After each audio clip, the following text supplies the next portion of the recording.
Hi అండి. ఇవి gas stove lighters. First lighter నేను ఒక 5 ఇయర్స్ వాడాను. చూడండి ఎంత దారుణంగా వాడేశాను దాన్ని. అండ్ సెకండ్ లైటర్ ఏంటంటే అది పాడైపోయింది. ఇంకా అందులో ఏమీ పవర్ లేదని సెకండ్‌ది తీసుకున్నాము. Prestige lighter. కంపెనీ గురించి కాదు, బట్ ఏంటి అంటే మనం యూస్ చేసే దాన్ని బట్టి ఉంటుంది. లైటర్ టక కొడితే అందులో ఉన్న స్ప్రింగ్ ఇరిగిపోతుందండి, తొందరగా పాడైపోతుంది.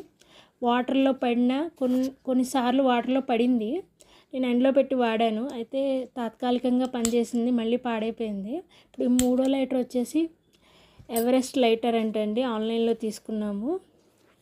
ఇక్కడ ఏంటి అంటే లైటర్ అనేది తొందరగా ఎందుకు పాడైపోతున్నాయి అంటే అందులో ఉన్న స్ప్రింగ్ ఇరిగిపోయినా లేకపోతే అది వాటర్లో పడినా మనకి లైటర్ అనేది వర్క్ అవ్వడం ఆపేస్తుంది.